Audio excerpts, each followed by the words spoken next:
Sansiu!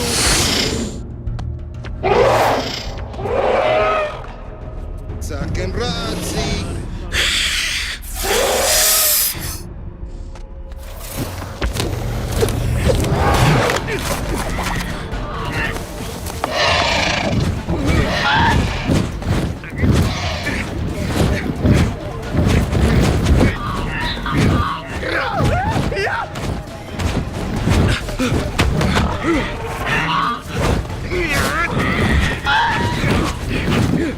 Paparazzi, Sansiu! Make the bond!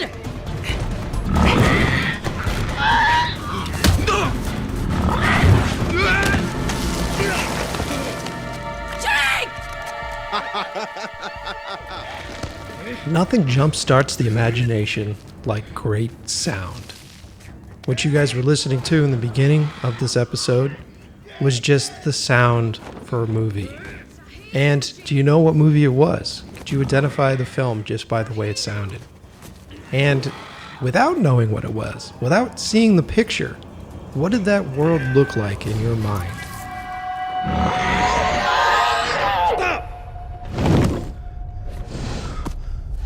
Srani.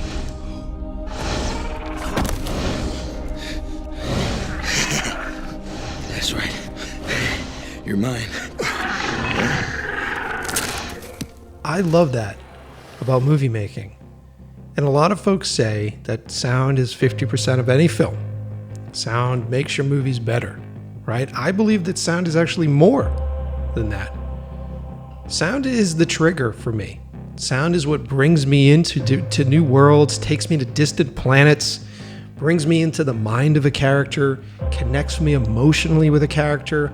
Sound makes you laugh, sound makes you cry, sound makes you fucking run into the bathroom. You know what I mean? I love it. I absolutely love soundscapes and sound design. And that's what today's episode is about.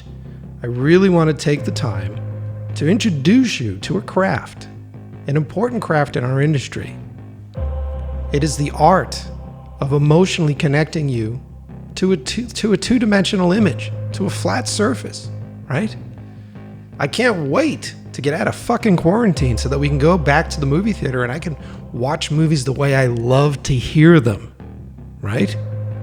How cool is it when you're sitting in a theater and the lights go down and it's just a black screen and you start to hear it? And those sounds pull you in. Those sounds shut off everything. They turn off all your outside stress. They turn off everything in the background. It's amazing. I mean, just listening to my space right now. What do you think is happening here in our space right now? With the crunching? Am I sitting in am I on a farm right now? Are there like 3 or 4 cows behind me chewing on things? I think so. Maybe there's someone like playing in a wood shop or a mechanic shop with the clinking sounds and the chewing sounds that are happening behind me.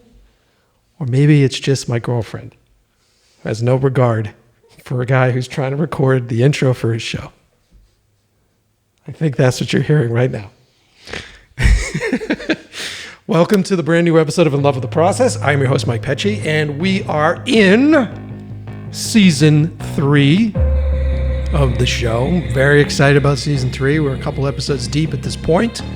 And today, what I'm going to give you is a sound experience, an audio experience like none other. We're going to sit and talk with one of the top sound designers, supervising sound editors in the industry, plucked right from Skywalker Sound. And oh my God, he said Skywalker Sound. Right. I know all you nerds out there are like, this is the top of the top, creme of the creme. And that's what we're going for in season 3. And today, I'm really excited to introduce you guys, if you've never heard of him before, if you've never met him before, to Tim Nielsen. Tim is the man. He has been sound designing amazing pieces and amazing projects.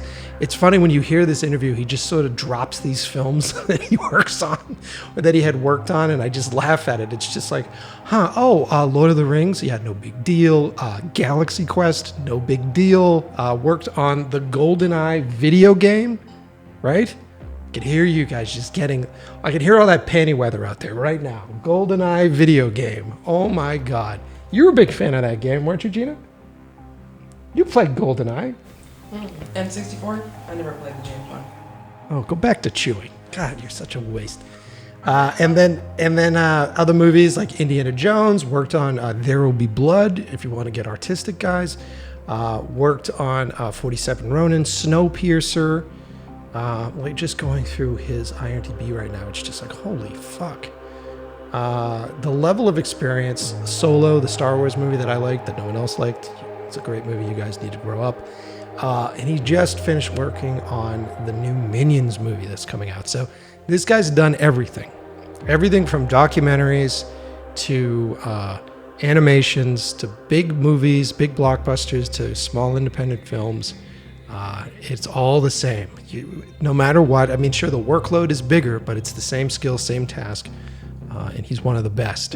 And he shares a lot on this episode. So if you are just a movie nerd and you want to understand why movies are great to you, this is a good episode for you. If you're someone that is looking for a career path, if you're thinking about getting into the post end of films and you're looking for a really creative, sort of rewarding job position, this is the episode for you. Tim shares a lot. He's very open to sharing how he does things. And we get a little nerdy, but most of it isn't. So this isn't a total techie episode. This is an episode that just shows love to one of the most important aspects of the filmmaking process, sound design. So I want to say to everybody that's listening to the show, thank you as always for following me on Instagram at Mike Pecci on Instagram, or following the podcast at In Love with the Process Pod. That's In Love with the Process POD on Instagram. Those of you following have seen all sorts of really good posts and updates. I hope you were lucky enough to get your hands on one of the show's t-shirts, because I think by the time the show comes out, they're off the market. I warned you. I fucking warned you that they were a limited run. So now anybody who has one of those t-shirts, if you bought a shirt for the show, send me a photo of it. Send me a photo of it. Give me the middle finger. Do whatever you want. And we're just going to brag. We're going to post and we're going to put it up there. And we're going to brag that you got the shirt. And all you newcomers are like, how come you don't have any more shirts? Yeah, I told you. I warned you. So keep your eye out. Maybe I'll do another run in the future. I'm probably going to do some more designs. We'll see. But next time I tell you to pick it up, pick it up. Pick it up when I tell you. And also, do yourself a favor and go to inlovewiththeprocess.com. That is the best place if you're a newcomer, if you're just showing up to the show and you're coming in late and you're like, season 3, there's over 100 episodes of the show. How do I even start? Where do I go? Go to inlovewiththeprocess.com. There I curate episodes based upon subject material. I also have like a top 25 episode selection. So you can get in there, you really dig your teeth into like what the show's about, all the different characters, all the different themes on this show. We started as a filmmaking show, but we're just not a filmmaking show. We've become more of a lifestyle show. We've become a show that really is there for you as you're making that crazy decision on what's going to make me happy in my life, where am I going to go with my life, who's going to inspire me in my life.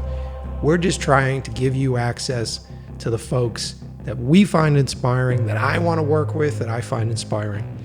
And so go to inlovewiththeprocess.com and check it all out. All right. So without further ado, let's dig into the sonic landscape. That is the new episode of In Love with the Process. So grab your noise-canceling headphones and shut out all the sounds of the world around you. Leave your stresses behind. Close your eyes. Sit back, relax, and enjoy the brand new episode of In Love with the Process.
Hey, Tim, thanks for being on the show, man. Well, thanks for having me. Very excited today. Really cool to meet you. And we haven't talked about it yet, but I'm a huge sound nerd. I've been directing films for a while now, and one of my favorite parts of doing a movie is actually building the soundscape. So, well, that's nice to hear. I wish it was more prevalent in the industry, but that's good to hear. Well, dude, it's true, because like there hits a point with like, because I do a lot of horror stuff, and I've said this on the show before. When you're cutting horror, like raw footage, it's like people walking down the hall real slow, and there's nothing scary about it. Yeah, I mean, of all the genres there is, horror certainly benefits a lot from what we do, for sure. Yeah. One of the most interesting jobs I had was to redo the soundtrack of The Exorcist for its re-release. Whoa! And I was on for a very short time, but was tasked with basically redoing all the backgrounds or sweetening the backgrounds, I should say. We didn't really redo it, but we sweetened it for a multi-channel release and things like that. And because of the time constraints, it happened really fast. I was working like almost around the clock, and I was alone out at Skywalker at like 2 a.m. on a Saturday night, and the entire place was empty, and I'm cutting sounds for The Exorcist, the movie that, traumatized me as a child, and I had to keep my door open. I was just like, it was so creepy.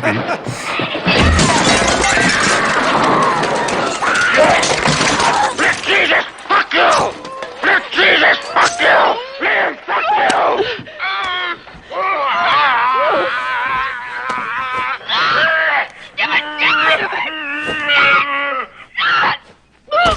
Lick me!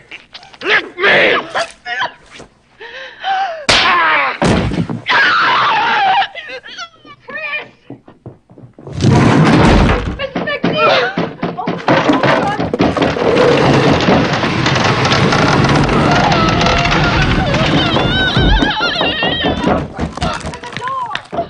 You know what she did? Your canting daughter? Dude, that's awesome. What a cool thing to work on. Like, Yeah, that was fun. Man, the soundscape in that movie is horrifying. The score is horrifying in that film. Yeah, and our job there was basically like, we took the approach of like, do no harm. We're like, I'm not going to ruin a classic thing. So it's just gentle sweetening, trying to match everything to the original style and the sounds, and just kind of build it out a little bit, make it a little more enveloping and things like that. But we didn't do a whole lot. But we tried to sweeten it here and there. That's super cool, man. Well, let's catch the audience up here. So for those listening who don't know who Tim is, Tim has been working at Skywalker Sound for how long now? How long have you been there? 22 years now, 21 years, I think, this year. Hell yeah. I think I read somewhere that you started there as an intern and then actually stayed there, right? Well, I went there. I was going to University of Southern California in Los Angeles, and I heard that Lucasfilm, or Skywalker, I should say, was going to take the first intern, their first official intern I think they'd ever had. So I applied and somehow landed the gig, and came up in the summer of '96 for 8 weeks to work with Gary Rydstrom, and then I went back to USC to finish up. And at that point, I had no idea that I would land a job there eventually. Right? The internship was just self-contained. It was like, great, It's over. Go away. And then, luckily, right around the time I graduated, somebody needed a first assistant. His first assistant was moving into picture and moving to New York. Mm-hmm. And Gary said, hire this guy. He's down in LA, and let's bring him up. And so that's sort of how it all started back in 1999. Dude, April. That is so cool. Because a lot of the listeners of the show are young folks that are trying to get in the industry. And I'm always talking about the fact that there's no set path.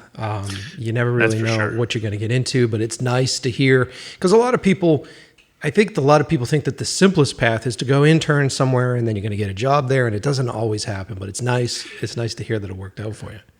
Yeah, I mean, internships are super important.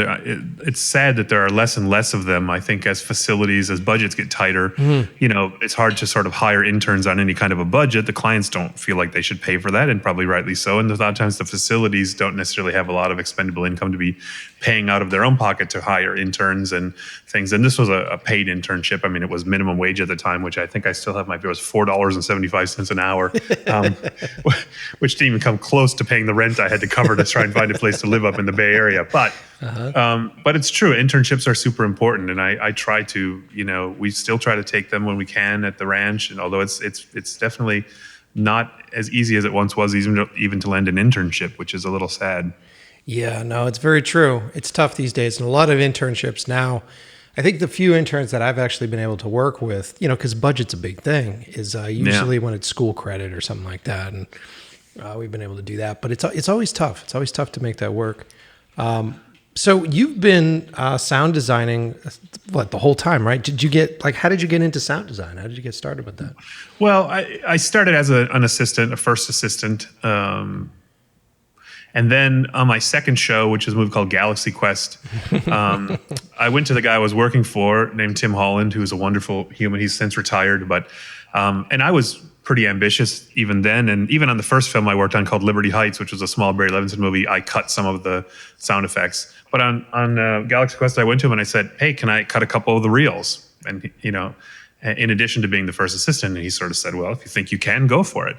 And so I dove right into being an effects editor sort of on my second film, and continued being an assistant as well as an effects editor. And then eventually I landed an assistant sound design job. And then that led to, slowly but surely work my way up. I kept working as an effects editor for a long time. And then there was a film, Journey to the Center of the Earth 3D, which was a film happening up in Canada. And a friend of mine who was the post-production supervisor who I had met on Lord of the Rings, basically asked if I wanted to go up to Canada for a year and supervise that film in Vancouver. And so that was my first supervising credit. And that's sort of how that was 2007, I believe. I love how you just mentioned these movies where you're like, a little movie like Galaxy Quest, a little movie like Lord of the Rings, no big deal. What's funny is that of all the films that I've worked on, people are the most rabid fans of Galaxy Quest I found. It's very surprising to me. I was in a restaurant one time and was just talking to a friend or something, and somehow we were talking about Galaxy Quest, and the waiter was just like, came over, he's like, you worked on Galaxy Quest? It's like, forget Avatar, forget Lord of the Rings. It's like Galaxy Quest, which is, one of my favorite films. It's an amazingly fun film, but it was, it never found a wide audience. It's kind of a cult classic now, but it's just funny to see that sort of people even know about that film, let alone are such fans of it. But. No, it's an amazing movie. It's got some of the best quotable lines ever in that movie. Oh, it's so well written. Same guy who wrote Groundhog Day, I believe, right? Who wrote that. So it's, amazing writing.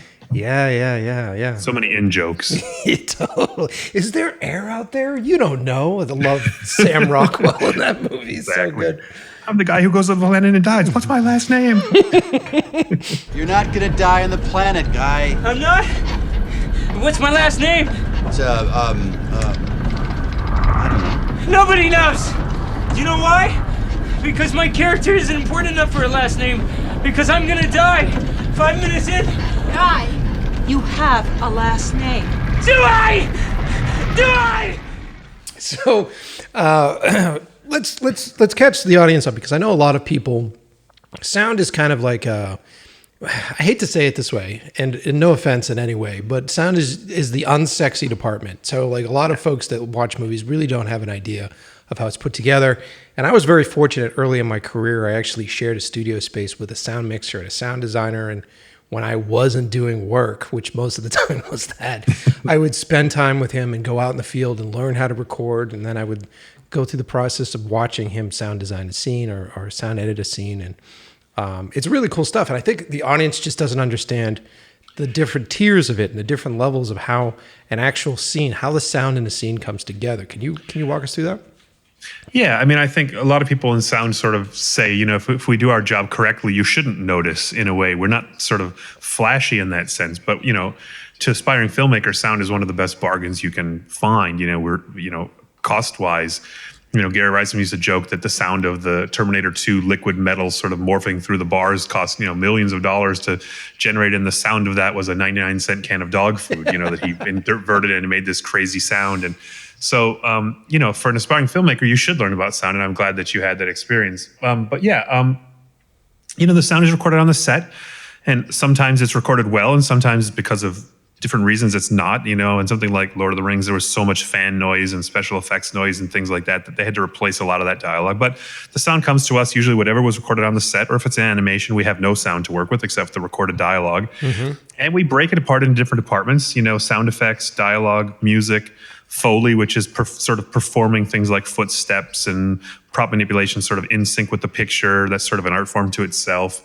And so we have different departments that kind of assemble their various sort of parts of the track.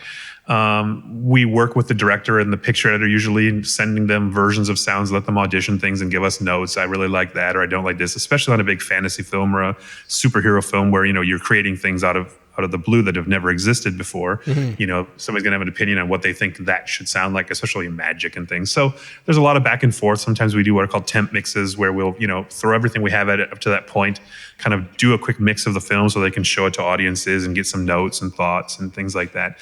And then once everybody is sort of done, we come together for the mixing phase, which is the end, which is, we do some pre-mixing first, which we sort of start to sum different things together. And then the final mix is when everything comes together. Usually the music isn't ready until that point. They're usually working quite late in the process. The visual effects are coming in late. So the final mix is often where we, everything should be ready, and we put all the elements together, and we sit there with the director in the room or the picture editor, sometimes the producer, and we build the soundtrack, and we change the volumes between, we make decisions, where should the music be? Do we want to take music out here? Is it loud enough, not too loud? Can you hear all the dialogue? And we work on that for anywhere from, 10 days to, a really, really long mix might be 6 weeks on a really, really complicated movie. Wow, 6 weeks doesn't even seem like a lot of time when you're thinking about those big movies, man. You guys work fast.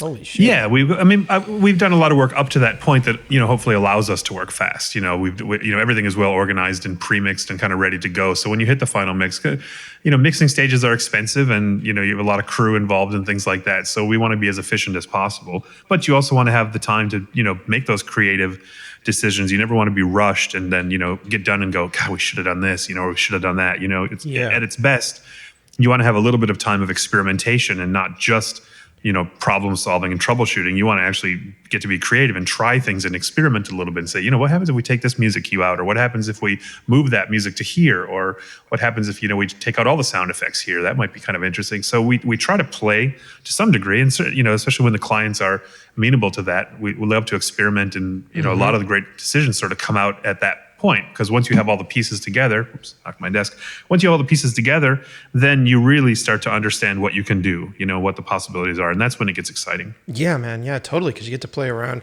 and it's one of those strange things. Like when I start editing a film, I'll generally start dropping in sound effects for myself to just hear it, to just start to feel it. And then a lot of times when I'm throwing in sound effects, it changes my picture cut. It changes how everything plays out because of it. Absolutely. Yeah. There are certain picture editors who really, really build elaborate, we call them avid tracks or temp tracks in their editing software. And there's editors like Walter Murch, who cut a lot of the Coppola movies and stuff, who, he felt so strongly that he demands to cut picture and sound because he feels that they're sort of two halves of the same whole. And for sure, as you start to put sound, or certainly as I'm sure you realize, as you put music in, things, that the pacing changes drastically in how you perceive it. So, you're always making adjustments to the picture based on the sound. And even in the middle of a mix, sometimes, choices that are made there will inform, even the picture editor will want to make changes, even, while we're mixing, something will come up and he'll realize, or I've even suggested several times, if you gave me 10 more frames on that cut, I can make this transition do what I think you want it to do. Right now I don't quite have enough, or if the fade into black, isn't quite long enough or something. So I often make suggestions to the picture editor if I believe there's something that can improve, how I can do my job to help the film. So No, it's super cool, man. So if you're looking at a scene, so you guys break it up by reels, which is a strange terminology these days because no one's really using reels of film. Reels are what, like 15-minute long segments? Is that what it is? Yeah, a reel was originally about a 10-minute long segment in the old film days, and then we worked in what were called double reels, or called AB reels, those are anywhere up to about 18 minutes long. 2,000 feet of film basically is what designated usually a reel, and it was specifically for doing the optical printing and the actual making of prints. Nowadays, we still break it up that way, really for logistical reasons. We could work in the feature as a whole, but what usually happens is by the time we're working at the end, people still need to be working on various parts of the movie while we're working on other parts. And if we had summed everything together, it would make it pretty difficult for another person to keep working. So we still work in reels. And yeah, a reel is anywhere between a 15 minute to 18 minute chunk of the film. It can be shorter, but it usually can't be any longer than that. That makes sense. That totally makes sense. Because like you said, you guys are usually racing to get to that point, you know what I mean, at the end point. So you have people that are going back and fixing things and doing things. So it makes sense to absolutely, especially because of the visual effects on a Marvel movie or a Star Wars movie or any of these big, fantasy movies. The visual effects come in often very late and we need to make adjustments to the sync and things like that. So we might be mixing reel 4, the editors might be, one editor might be adjusting visual effects in reel 3, and reel 5 might have had a picture change, so the editors have to conform that and get it back in sync. So it's kind of a game of plate spinning sometimes, a final mix, just to keep all the pieces sort of moving and make sure that everything is ready when it hits the mix stage. Speaking of sound effects. Crazy ringtone. Sorry about that. No Silence worries. now. No worries, man. Our show's very loose, so it's not a big deal. Okay, good. So I'm fascinated, and I think a lot of people just don't understand how this stuff works, and I'm really hoping to open this up for this episode so that people have a better idea when they're watching or listening to a movie, more importantly. Sure. But a lot of folks don't realize that when you see something simple, like if it's just like a door closing oftentimes, or if it's like the roar of like the T-Rex, a lot of people don't realize that isn't just one noise. That's actually like a collection of multiple noises that make those sounds very memorable, correct? Yeah. I mean, and let's take it back one step further. So the sound comes for us from the production. And I think a lot of people may even also assume that if they hear a door close, that was just the door closed as it was recorded on the set by the microphone that was on the set. Of course, that's almost never the case. I mean, we do use some of those. We call those production effects. They came from the production of the film. And some filmmakers like to use those, but often they're not really recorded well. The microphone might have been across the room, et cetera. So we really strip almost all of that out. We really retain the dialogue from the set, some optional effects that might have been recorded, but really we're sweetening or replacing everything. Or in the case of an animated film, right, we're starting with nothing. There was never a sound. But yeah, even something as simple as a door close is often made up of component parts. So a character walks up, he grabs the door, he slowly turns the handle, it latches, he sort of gently pulls it open. Well, that's not going to be one recording, right? We might have a great recording of the door handle, or it might be done in Foley. Somebody might be performing that particular sound. Maybe I want to find a really good door creak. In the case of a horror movie, I'm going to try to find a really nice, scary door creak. So this creak is going to be a separate component of that door opening sound. We break everything down into sort of pieces. And now it's possible that I have a single recording that sort of is perfect for that, but it's unlikely. Yeah. Even in a library of our size, we usually break things apart. So certainly, in the case of a gunfight, you have the gunshots themselves. You'd have different sounds from a close gun recording, a distant one. So when the camera moves down the block to show it, we're going to cut different sounds for the gun at a distance. The shells that are flying out and hitting the ground is going to be a different recording that somebody would have made. Or sometimes we're recording things directly for the show. We try to do as much new recording on a given movie as we can, as budget and time allows. We like to, a good excuse for us to get out and get some sunlight and things that we normally don't get much of in this industry. But yeah, I mean, I'll give you an example. Like Dark Crystal, which was a show I did last year, that soundtrack had almost 760 tracks of audio. A track being sort of, if you think of like a song being in stereo, that's 2 tracks of audio left and right. So to make Dark Crystal was almost 760 tracks between the dialogue, the music, the Foley, the sound effects, the backgrounds, all of these component parts. Which were then all summed down into the final mix. So yeah, there's a lot of sort of detailed work and breaking out of sounds like that. The Skeksis have corrupted it. And now our world is at risk from the darkening. What is the darkening? Behold.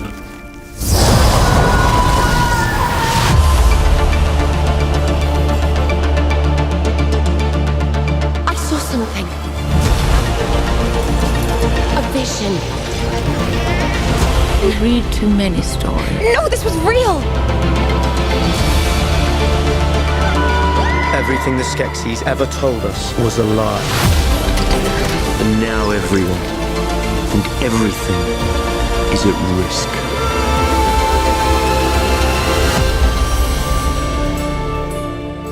It's crazy too. And to go back to what we were just specifically talking about, like if you're looking at a gunshot or if you're looking at a door open, when you're editing, I often find that when you think out of the box for the source material for those sounds, it actually makes it sound even better. Like you're not necessarily just re-recording a bunch of door opens trying to get the right latch. You might find a latch sound in like a machine shop, randomly someone using a tool that actually sounds better for that. And it's like this hyper real sort of soundscape that you're building for it, right? Oh, absolutely. I mean, I think, some tricks we do are like if a character is angrily opening a door, we'll often cut a door close for the open just to give it that sort of percussive, transient quality. Or certainly when you're working on creature sound effects, which I've done a fair amount of, or magic, well, there's no way you can go record anything. So now all you can do is record the sort of pieces to then design it. So if you need to design a dinosaur or a creature, you're going to have to go out and gather as many real animals as you can, and you're going to need animals that might be moaning or screaming or squealing or hissing,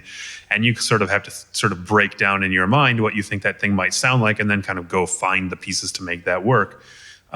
So yeah, a lot of what I do as a sound designer is simply play. I spend a lot of time recording with interesting microphones and interesting things. And whenever I hit a sort of mental roadblock, I grab my microphone and I start walking around the ranch. Or a lot of times I'll go down to the Foley stage at lunch when they're on their break, and I'll just call them and say, "Hey, can I use the stage for an hour?" Mm-hmm. And I'll just start banging things around and just start experimenting. And some of the best stuff I've probably ever done came out of accidents when you were recording things you didn't mean to record, but something else came out of it. I can give you one good example if you want, not very long. So I was recording for a show a long time ago, and I needed to record the sound of an electric razor, which is pretty pedestrian, no problem. And I had to record the sound of aluminum bowl falling to the ground. And I happened to have those two props. I was down on the Foley stage. And then I don't know why, I thought, what happens if I touched this razor to this metal bowl? And I was like, so I put the microphones kind of inside, and it made the most glorious sort of metallic singing with these crazy overtones, and it's probably my favorite recording I've ever made still. I probably could play it, actually. It's probably, if I hit play, it would actually play across this Zencaster thing. Oh yeah, so, please. Okay, while I'm talking, I'll say it. So we were on Lord of the Rings, and there was a scene when the hobbits, the ring wraiths, are sneaking into Bree to kill the hobbits, and it's this very sort of spooky, eerie sort of moment. And I put this sound in there, and I thought it worked really, really well. But once music was there, music came in with this really big operatic score, and it didn't really work. And so, that sound was kind of lost. And then during the final mix, at one point, I remember Peter Jackson was like, "Hey, wait, turn your music off for a second. I hear something." And, turn off the music, and he heard this sound, and he was like, "That's so cool. It's so creepy." And so they ended up cutting out part of the music just to play this sound, and it's sort of the only sound you hear as the ring wraiths are sneaking in. And if I can find it in my library of a million sound effects, it's totally cool. I'm almost there. And I think this will play because I think I have my SoundMinder, which is the program we use, already set up to play. I love it's like the best guest on a show is a sound designer. See if this works. I'm going to hit play. Let's see if you can hear this.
But anyway, there you go. So yes, a lot of experimentation, a lot of playing around. You never know what you're going to get.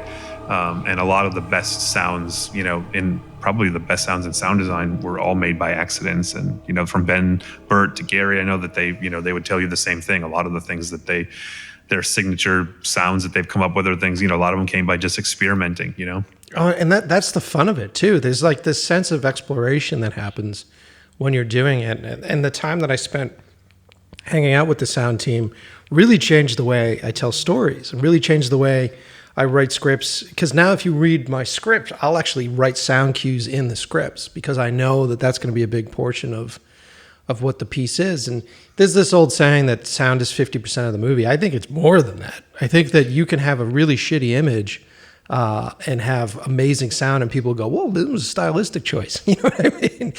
Like, it's important.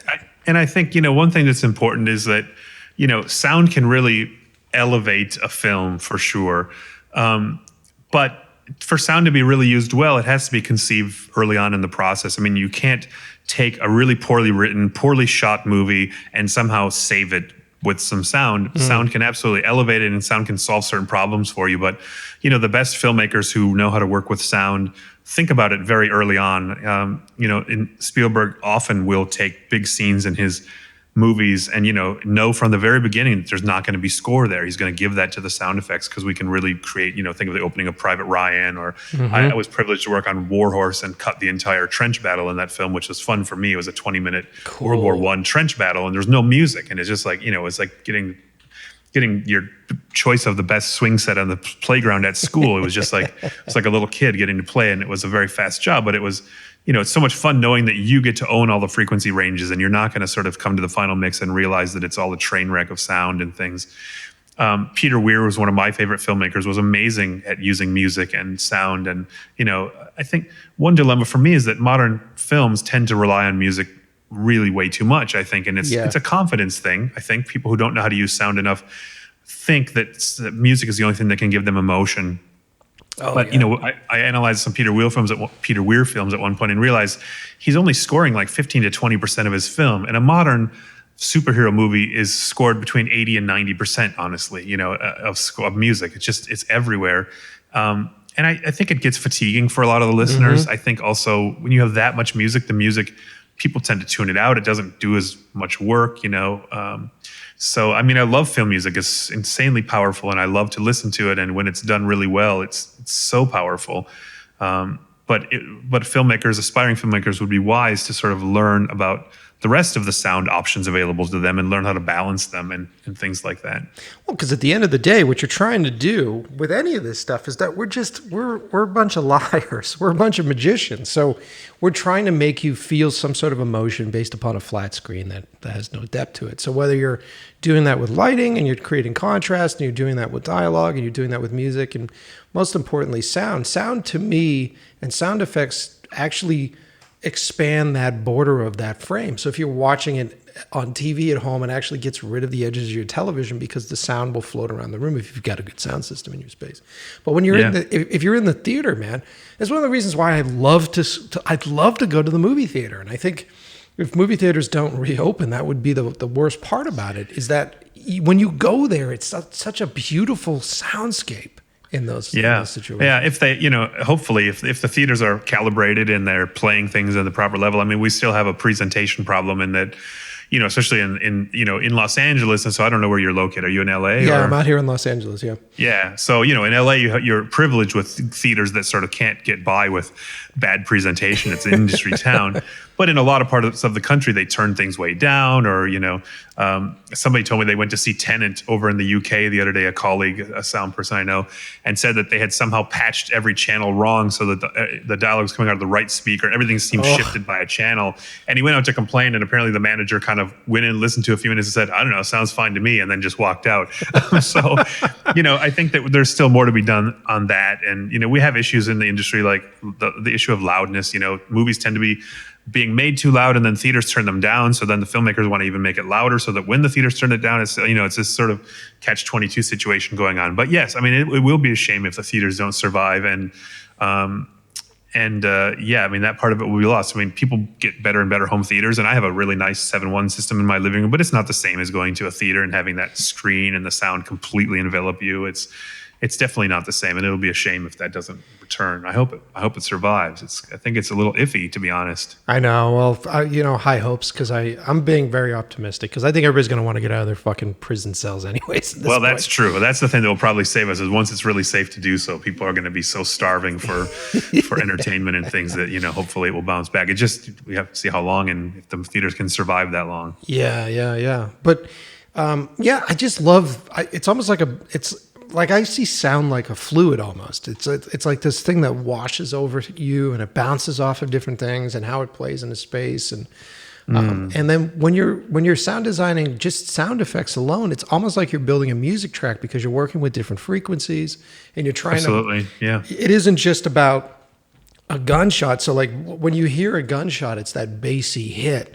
And that bassy hit will hit you gutturally, but then when you're putting like those high frequencies in there, whether it's the click of the barrel or if it's the shimmer of the shells that are coming off the thing, it just makes it even more tasty and even more dynamic. You know what I mean? Yeah. And, of course, the absence of sound can be incredibly powerful too. So, it's not only just like, where do we add sound, but sort of where do we take things away too? Mm-hmm. So one trick we do a lot is, especially in a horror movie, let's say I want to create tension in a horror movie. Well, silence, of course, creates tension. The more silent it is, the more the audience kind of on the edge of their seat, because now they start hearing themselves breathe and they hear every little movement they're making in their chairs. So it puts us on edge. So what we often do is introduce sounds at the beginning of a scene for the sole purpose of then sort of taking them away. So I might introduce, crickets outside the window, and then, the crickets go away. You may not recognize it as a viewer but you're certainly going to be, your tension is going to heighten because, if you think of predators and prey, the crickets are all going until the sort of mountain lion shows up. Then the crickets all shut up, right? So the absence of the crickets would represent sort of this threat in the natural world. So, there are all these things that sort of work to our advantage subliminally in the world of sound that we can do that, again, the audience would never put that together. They wouldn't sort of go, oh, the crickets are gone, something bad's going to happen. But subliminally, it will heighten their sense of sort of suspense for sure. Yeah, totally.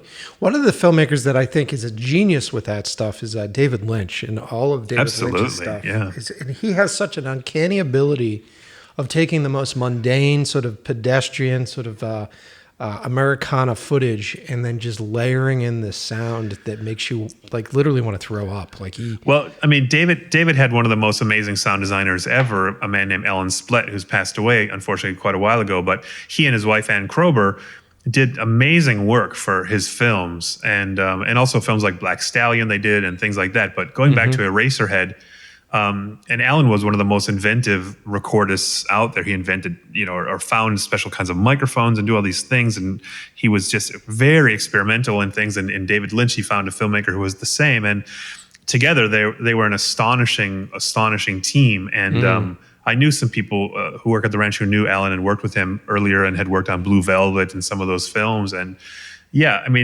there's a fearlessness to that kind of filmmaking, as well. And I think that's something that a lot of people think of with sound is they think it's a technical job. Okay, I have to have sound because I need the sound of that door. And, people like Lynch said, fuck that. What can we do with this? How can we really screw people up with this, Yeah. And that sort of sense of adventure is really admirable, I think. And there aren't enough filmmakers who are willing to embrace it that way. They're out there. I love seeing films, even if I don't think that it maybe worked for me, but I love to see sort of adventurous tracks and things that people are just going, screw it. Just what if we tried this? What would that sound like? My friend Peter Albrechtsen is a sound designer in Denmark. He does a lot of documentaries, but also a lot of features. And he has that sort of fearless quality. Whenever we work on a project or we're out talking, he's just like, he just wants to try the weirdest thing just to see what kind of cool thing might come out of it. And often, he's done some amazing work that's I don't know if I'd be that adventurous to try that, but it's it totally works. It's great.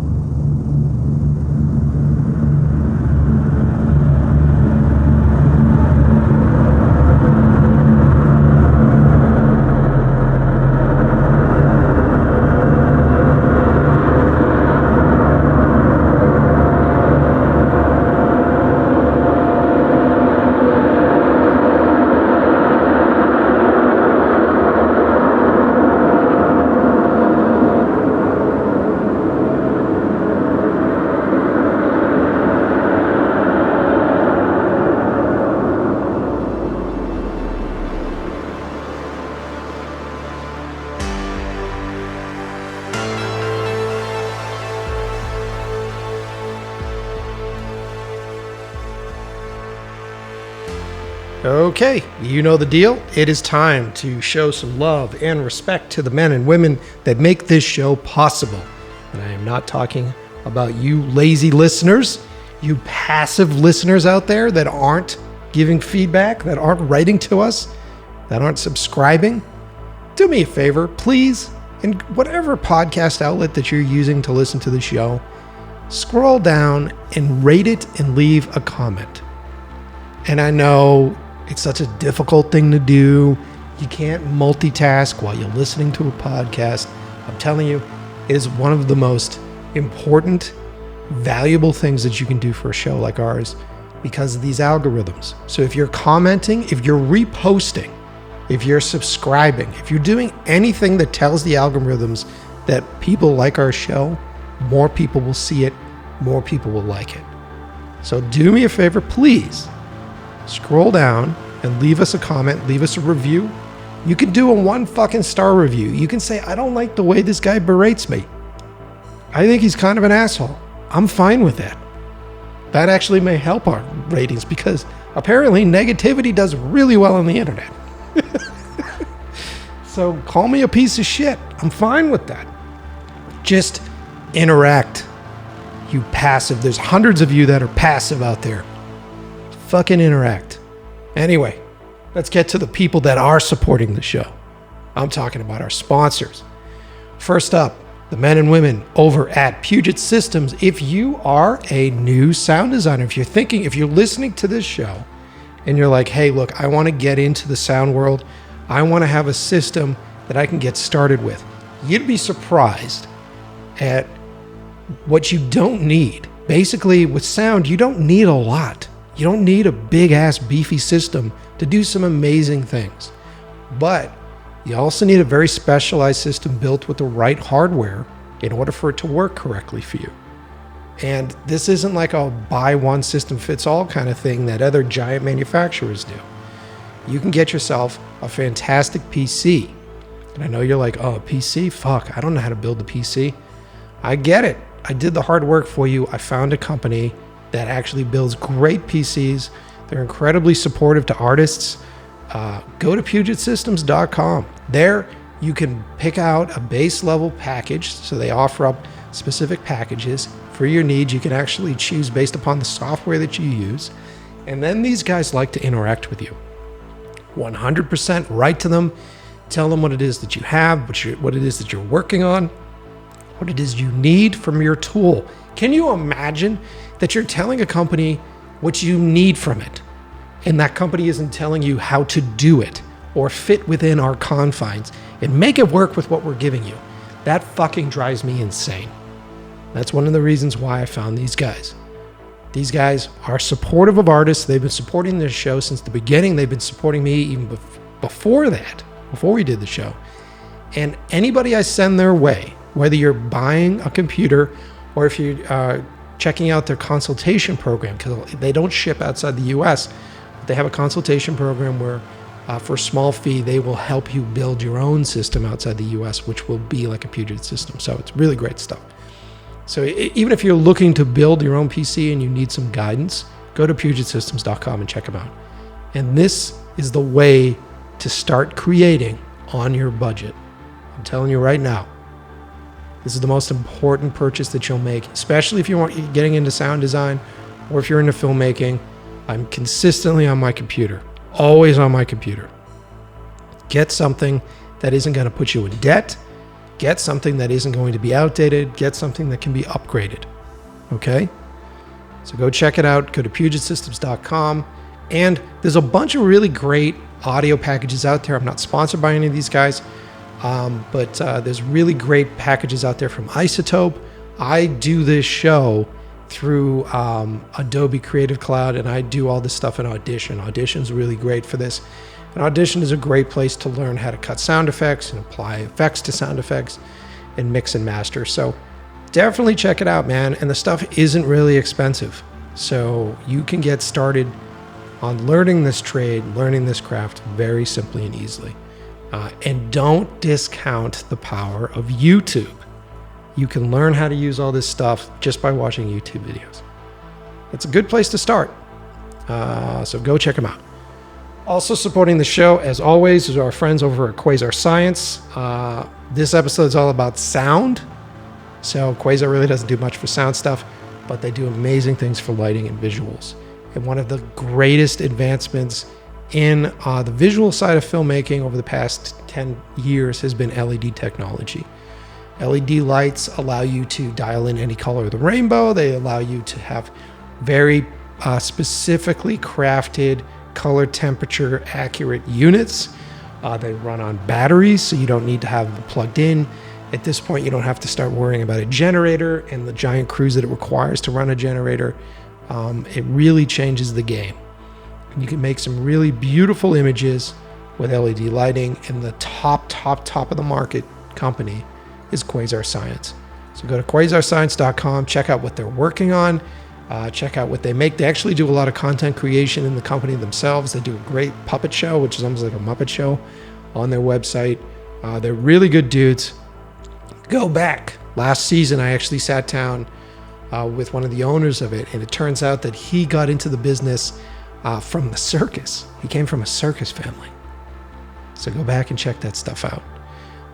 But go quasarscience.com. And as always, please, like I said, support the show. Go to, man, my brain just stopped. Go to inlovewiththeprocess.com. There you can donate to the show. There's a donation button in there, and you can also sign up for Audible. I haven't done a read for Audible in a while. Those of you who haven't done so already on anywhere else, you can sign up. Go to audibletrial.com/inlovewiththeprocess. The link will be below. If you sign up for Audible, you'll get 30 days for free and a free audiobook, and you'll get access to all their content. They actually have like a bunch of really cool podcasts and stuff that because I'm a part of Audible at this point, that you can see for free or listen for free with your stuff, with your fucking free trial. Jesus Christ, Michael. So go to audibletrial.com/inlovewiththeprocess. Check it out. And everybody who signs up with our link, the link below, we get paid. So do the 30 days for free. If all of a sudden your unemployment runs out, or you're not getting a paycheck that month, and you're like, look, I can't afford this right now, cancel it. We still get paid. It doesn't matter to us. It is the best way to get money to the show without reaching in your own wallet. So if you haven't done so already, sign up for a free trial at Audible. Okay, guys, let's get back to the show.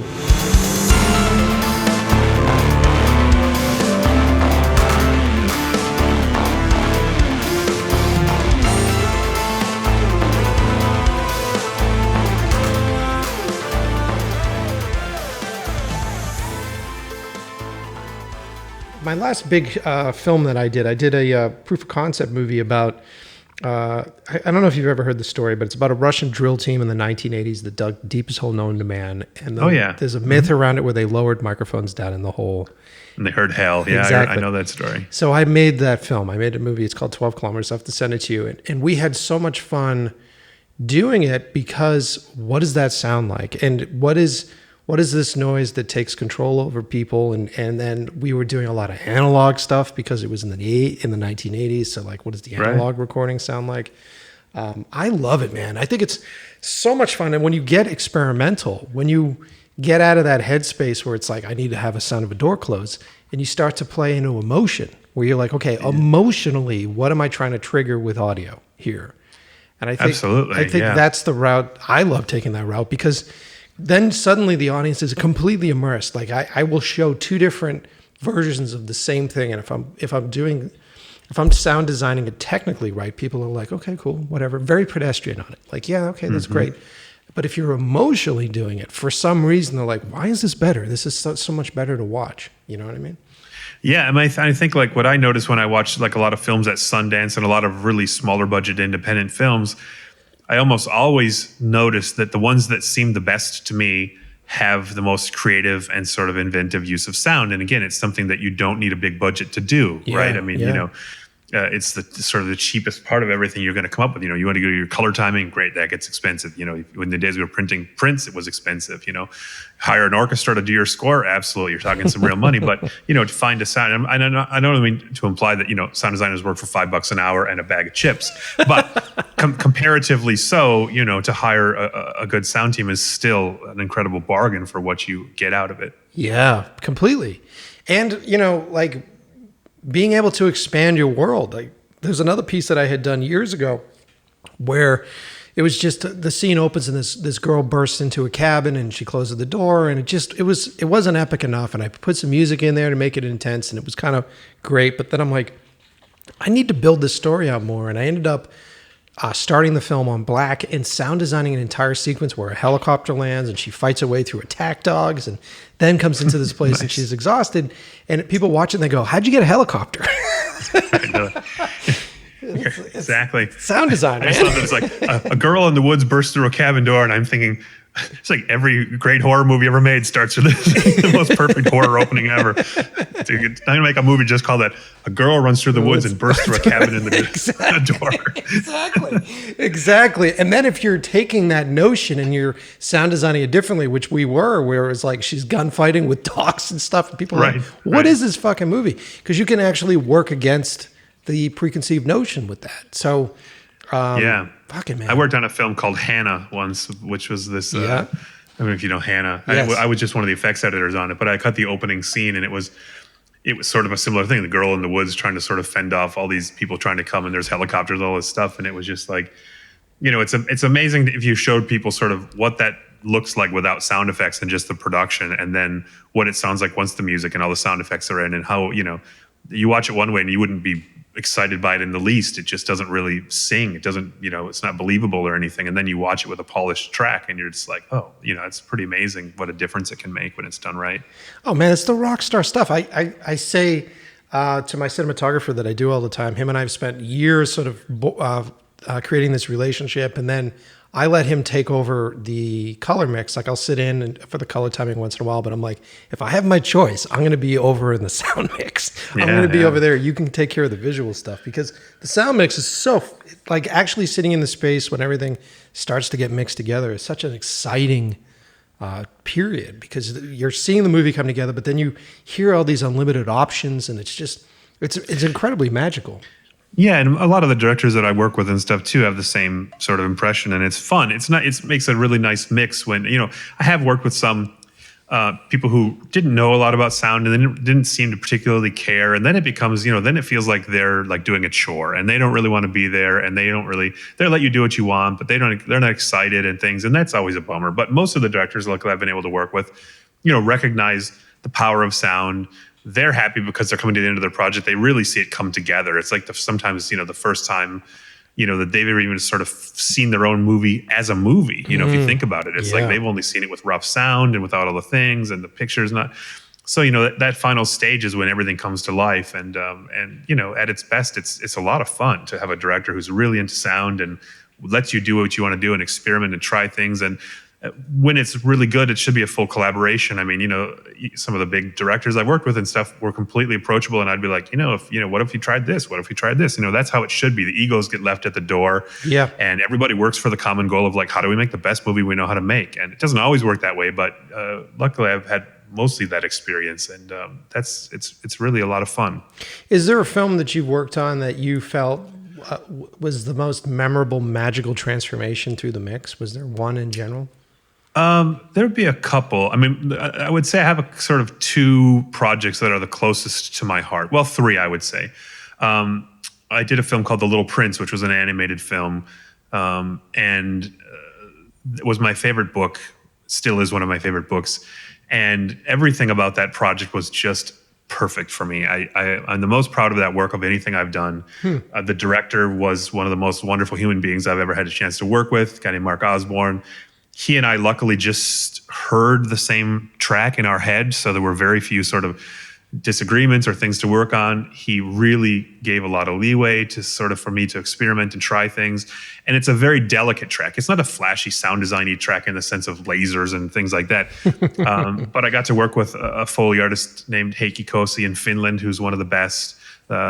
Shelley Roden and John Resch, who work at the ranch, weren't available, and so they were also people I work with, collaborate often on. And so it's just a track that has so much nuance and so much detail and so much beauty in it to me.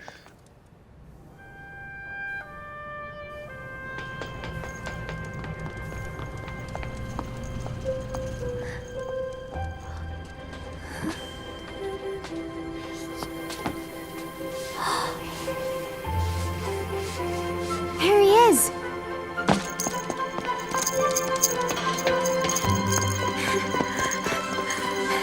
Little Prince! Little Prince! What? Oh, I'm so sorry. I'm okay. Oh, my shin. Are you okay? Yes. No, I was just taking a little break. That's all. Oh, I thought you were someone else. You dead? Oh, that's great. That's great. Please don't report me. Break's over. See? I'm working. Oh. Work. Don't need to report me. It wasn't him. What are we gonna do? Mr. Prince? Can it be? Excuse me. Oh, man. Darn it. I think you dropped this. My badge. Oh, catastrophe. It is him. Can I... What happened to you? Give me that. Peter's not gonna like this. Give You're not supposed to Give it. be like this. Come on, give me that. Thank you. It's one of the few films that I can sort of watch over and over again that I've worked on and just enjoy it from an audience standpoint. So that was one. Wow. I got to do a Star Wars movie solo, which wasn't a huge commercial success, but still, I mean, you know, it's only a handful of people have ever gotten a chance to do one. So I was incredibly privileged to sort of do that. And oh, dude, that movie's, I'm going to say it. I love that movie. I think the movie's great. well, I love it too. I think it's very underrated, and it got a bit of an unfair shake. You know, I think it came out too close to the one that came before it and some different things. But I mean, you know, and also any film where the directors are removed or, you know, leave the project or whatever, you know, is always something that's, you know, it gets sort of a bad rap. But, you know, Ron Howard was the nicest guy, and we had such fun in that mix. There's no liars in this game, just players. The seat taken? Nobody's in the seat that I ain't taking from. So this is Sabak? Sabak. Got it. You played before? A couple times, yeah. Captain Lando Calrissian. Han Solo. Looks like you're having a good day. I'm a lucky guy. Can I ask you a question, Captain Calrissian? Anything, Han? It's Han, but that's okay.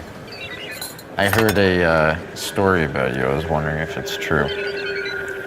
Everything you've heard about me is true. Yeah, that was a film that I wasn't planning to mix the effects. I work as a mixer sometimes, but not all that often. A little bit more lately, but the decision was made to make that into a 3-person mix team only about 2 weeks before the final mix. And so they were like, why don't you just mix the effects? And I was like, you know, I've already got my hands full trying to supervise and sound design and all these things. And all of a sudden I was also sitting in the mix chair. So it was a very stressful job, but it was a lot of fun. And then the last thing was the thing I did last year, Dark Crystal, which was a dream project of mine. I was such a huge fan of Jim Henson, and I chased that project for many, many years. It was in feature film form for years, and I emailed the producer and tried to get involved, and then that fell through, and all of these. And so, you know, that film, as far as the work, is sort of the most detailed. I mean, that's a film that we did, you know, 10 hours of material in the time and the budget we would normally do, like half a feature or a feature or something. It was, you know, it was such a chore, sort of, in the sense of how much work it was, but it was also just like such fun. And then for the experience, you know, I was 30 years old. I got to go move to New Zealand and work on Lord of the Rings. Of course, that's a ridiculous experience, and that's to this day, you know, experientially, that was an astonishing sort of gift to get to do that and meet and work with all those wonderful people. And, you know, some of the people I've met on that have become my best friends and things like that. And so that's a thing that sort of lasts forever. But yeah, I mean, I've been very privileged. I mean, I've been very lucky. I don't discount that I've got to work on, you know, some very big films, but also just films that I really, really wanted to work on. I mean, I really wanted to do Lord of the Rings. I never thought I would have a chance to work on that.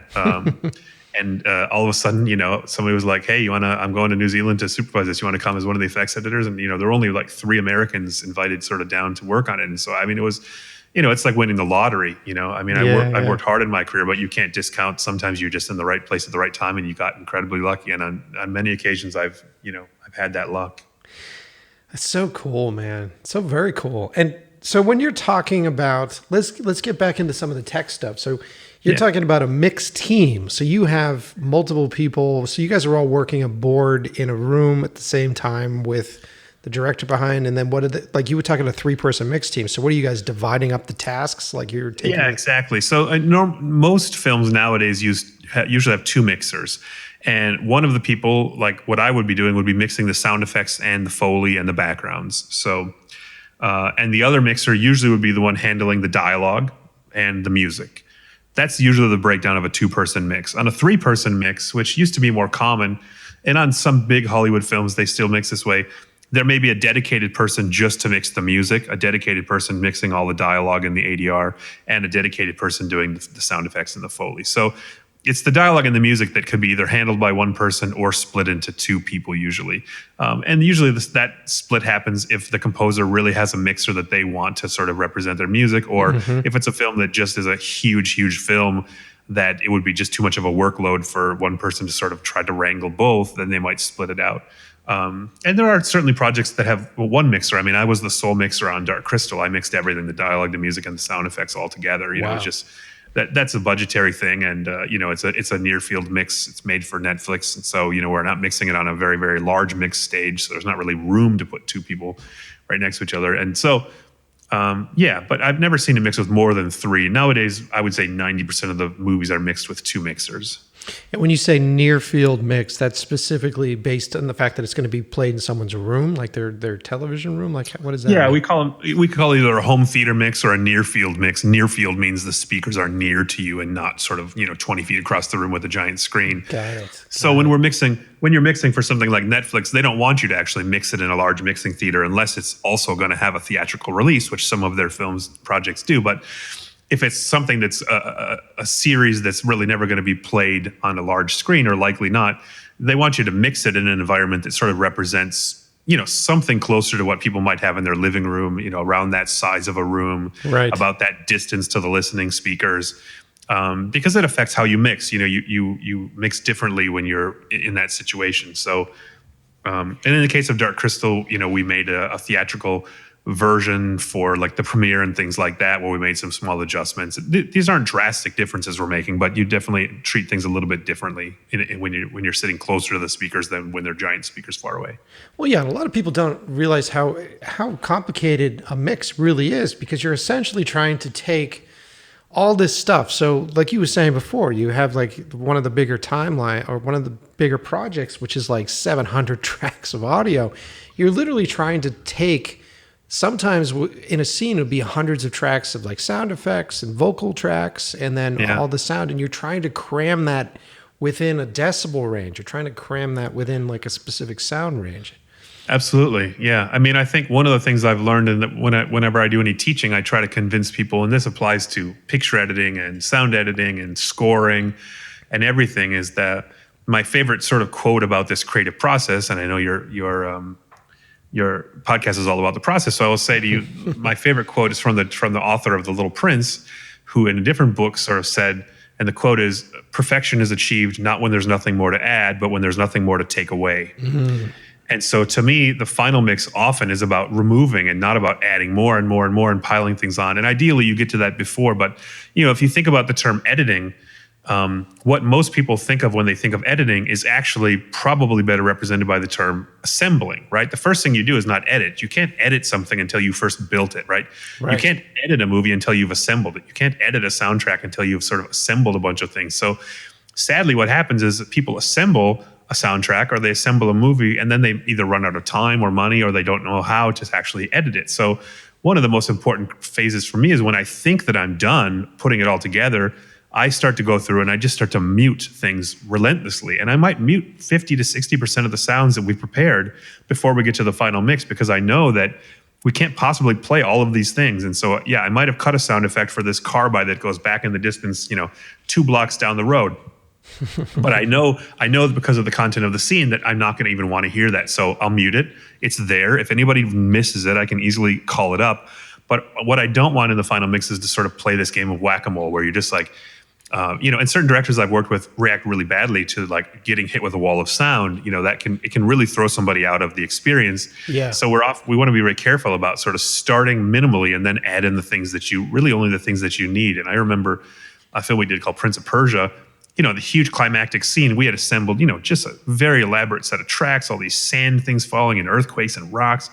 And, before we took it to the mix, Ken Fisher, who was the editor of that scene, and we sat down and we just started going through once it was pre-mixed, and we just started muting all huge sections, and we just went, I bet that nobody's ever going to ask for that. We're not going to need that. We're not going to need that. And I don't think one thing was ever called back. Once the music was in, at no point did anybody go, oh, let's bring that back. It was like, so to preemptively sort of edit yourself is a hard thing to learn how to do, to sort of not be possessive. We spend all this time cutting it, and it's hard to go, you know what? I don't need that. I'm going to erase it. I'm going to mute it or whatever. But that self-discipline to sort of be brutal with your own work is pretty important, I think, and I never get emotionally attached to the sounds. I might miss a sound when the director goes, yeah, I don't like that. Let's pull that out. You might go, oh, I really like that one. But you're like, listen, we're all doing this in the service of the final film. And so, yeah, it's important. It's important to learn how to edit, Well, totally, man. And then, it must be interesting being an assembler of those sound effects. Like, what is the normal? Do you prefer someone that's putting together sound effects early on and sort of cutting those? Do you prefer them to sound design as much as possible so that you have those options? Or is there usually specific notes that go to that person and say, hey, just don't worry about the cars that are off in the distance, just do what's in the foreground elements here? Or how does that work? What is the step? Well, I think that a lot of the editors that I work with sort of have the experience to know already sort of, what to cut and what not to bother cutting. When in doubt, they'll just cut it, and then they'll know that we can stop and we'll make a pass through. And kind of usually what happens is I try to give the editors working with me quite a far reaching power to sort of cut it as they think is right. I mean, I won't usually sort of give them endless lists of notes. Here, cut this. Here, cut this. I mean, they know how to do all that already, and I trust them. I give them a lot of trust to make their first pass. I might have created certain sound effects for certain things. Like I might say, hey, I made the sounds for this monster. I've made files that are in the library for you. Use these to do this, or I might have some thoughts or things like that. But the first pass, I don't want to sort of hamper them in any way creatively. I just want them to work and sort of follow their instincts and to play, a bit. And if we have time for that, and then we'll sit down and watch the reel together, and then I'll start giving specific notes. Like, I'm not quite sure this is working as well as we could. Let's try something different for this. Or sometimes I'll just get ideas like, hey, I have something in my library that I think will really help here. Sometimes they come with questions. I don't know what to do here. This isn't quite working for me. What should we do? So there's a lot of collaboration, and there's a lot of back and forth. But no, I try not to sort of have too many rules or say don't do this or do this or whatever. I mean, that first pass, I really want them to just take a stab at it and let's see what they come up with. And often they'll come up with things that I hadn't even thought about, or things that are better than I would have come up with. And that's always fun. It's always fun to watch something and you're going like, oh man, that's so cool. I didn't even think of that, and yeah. No, and again, if you can leave your ego behind and say, like, I might be the supervisor, but I'm only as good as the team that's working with me. I mean, my job is just to wrangle everything. I might get credit on paper with, the sound of a track, but of course it takes a whole lot of people to put together one of these tracks, and it takes everybody doing their best creative work to make a good creative track, And when you're a supervisor, because that was another question I had, like a supervising sound editor, you're just managing multiple people and sort of quality controlling the stuff up to your point, correct? Is that how that works? Yeah, I mean that job entails a lot of things, including like interacting with the director and the picture editor, producers, doing budgets, doing schedules, right? Schedules are always changing. So there's a fair amount of paperwork and things. Often I work with a co-supervisor, and that person usually sort of handles the dialogue side of things. I'm not really a dialogue editor or a dialogue mixer per se. So what usually I'll do is I'll pair up with somebody who's, really knows the dialogue side of things, and they usually have a little bit more time than me. So they usually a lot of times handle schedules and budgets, like Steve Slanik, who co-supervised Minions 2 with me that we just finished. he handles a lot of that because I'm usually knee deep in the sound effects and it's, or in the middle of the mix. So he's doing a lot of that. And then, we each we have people that work for us. So I'm in charge of the Foley and the sound effects people. He's in charge of the ADR and dialogue editors and just, making sure everything's getting done, checking in like, hey, what did you finish today? Would you need something to throw on your plate? Are you done? And it's just about a lot of communication, back and forth, make sure everything's, kind of keeping track of all the spinning plates, make sure that, none of them fall off and that we get across the finish line. It's so cool, man. And then you always over at Skywalker Ranch, you guys always working in that facility? I've done some work outside of there as well. Like Lord of the Rings was done outside of there. The film I did in Vancouver was done technically outside of the ranch, but mostly it's been my home on and off. And nowadays, for the last, 7 or 8 years, everything I've been really doing is through Skywalker. Oh, it's so, dude, I hope one day that one of my features, I get to go there. Like that place sounds there you go. Come on up. It sounds so mythical. Well, yeah, I mean, it's a pretty amazing place to work. I've been very lucky to sort of call it home, and it's a very creative space. It's beautiful. It's out in the countryside. It's a very unique place for sure. So, and we cater to films of every level. I mean, we do Sundance films all the way up to these massive blockbusters. So it's not that we only do big Hollywood films. In fact, I think one year we did like 58 Sundance films in the company or something like that. I mean, a lot of times we take them on as small projects that interest us, and the company's been really fantastic about encouraging, even if they're not going to make much money on it, the company really believes in fostering, new filmmakers and trying to be a part of experimental and exciting work. And that's really an exciting thing about working at Skywalker is that, they have the luxury of, the big films, which sort of keep the doors open but also, enough interesting people that work there that really want to do really interesting work, to create documentaries or independent films or things like that. So that's always exciting to see that coming through. Well, that's good news because maybe we'll work together. There you go. Come on up. It sounds awesome, man. The other question I had, and you were talking a little bit about it.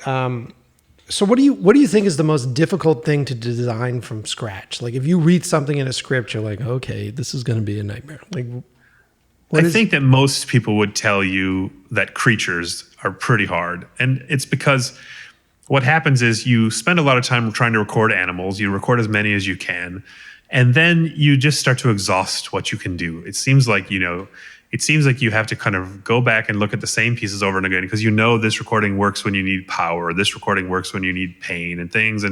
But you also, every time you do a job, you want those creatures to sound new and unique. And I sort of coined a phrase, I think when it's done not as well as it can be, I coined this phrase GSM, generic screamy monster. And, it's easy to sort of make something that's just this wall of noise of sort of shrieking pigs and things. It's hard to put character into creatures. It's hard to get nuance. It's hard to do anything original and unique, I think.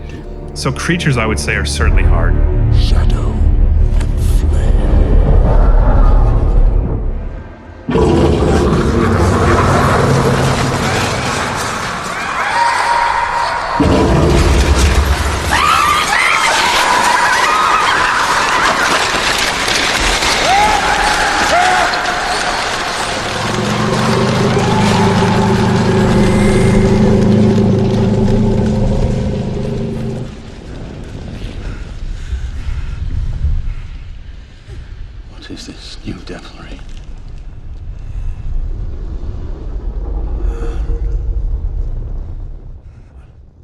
Magic is also hard, fantasy things. I did a film, Maleficent, and it was like, I swore at the beginning, I was like, I'm not going to use chimes for magic. I swear I'm not going to use chimes for magic. I absolutely refuse to use chimes for magic. And of course, in the end, I used chimes for magic to some degree because it's like, it's a convention. It exists, it's ingrained in our brains that magic sometimes sounds like chimes, happy, benevolent magic and things. And so, I still try to do variations on it and try to do something unique and original, but sometimes it's really hard. You're just sort of like, there are these conventions that people expect things to hear, and they're there for a reason because they've experienced it for their whole life, from the cartoons and the original Disney films and all these things, Tinkerbell and all these sounds that are just there. So magic and creatures are both really, really hard. For me personally, as an editor, I really don't like to cut guns and I don't like to cut cars. just as an editorial point of view, they're very hard because, picture editors often will cut a car sequence without really thinking about the logistics of how that car could do that, right? They just defy the laws of physics. And so you have a car going around a corner at low speed, and then the next shot is up to 80 miles an hour already. And you're like, how the hell am I going to bridge that? I'm going to make that smooth and believable. And so car cutting is a lot of troubleshooting that I find to be just sort of fatiguing. But yeah, creatures is the hardest thing, I think. And, something like Star Wars was hard because you have all these spaceships and weapons, things that just don't exist, of course.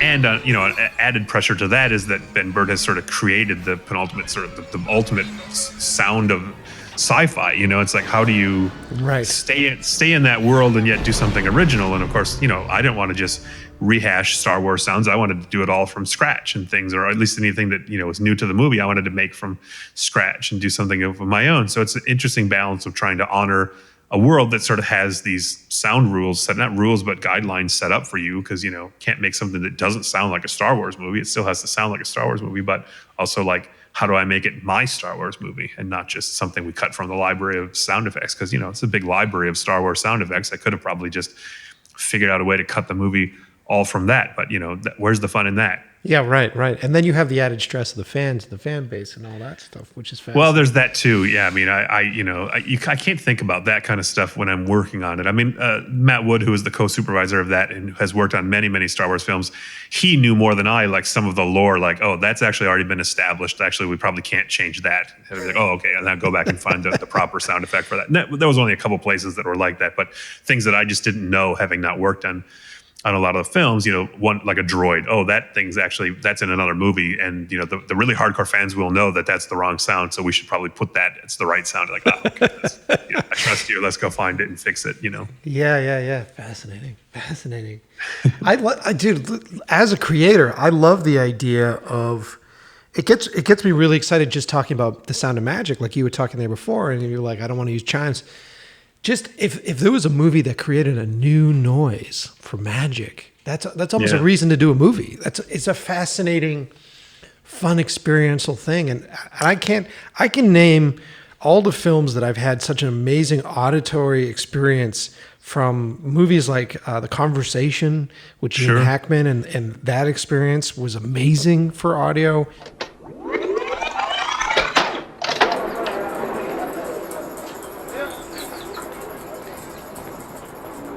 Kill us if he got the chance.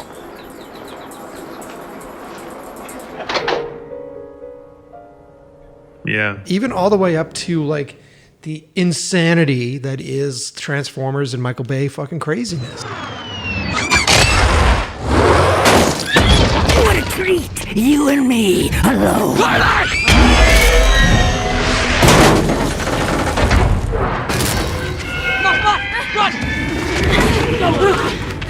Okay. He's after me, not you. Wait, run!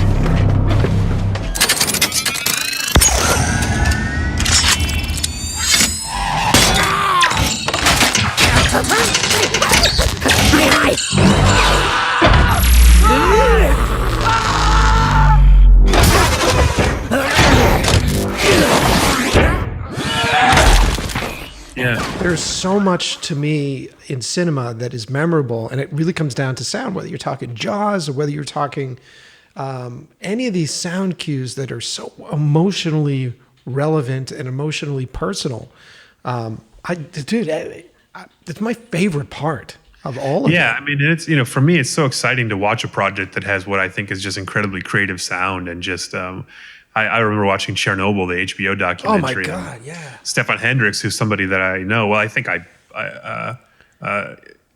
wrote him afterwards, and I was just like, my God, what an amazing, job. Just like truly one of the best sound jobs I've heard in many, many years. And, again, what he told me back was that he had in the producer and the director filmmakers who absolutely knew how to use sound and wanted to use sound and gave him the freedom. But, so many of those sequences in that, there's no music, or the music from the composer is sort of so blended well with the sound design and stuff that it just kind of goes perfectly seamlessly back and forth. And, there's some scenes in there, the scene where they're going in the dark to sort of turn off that valve and it's pitch black, and the entire scene is done with sound pretty much. I mean, talk about cool.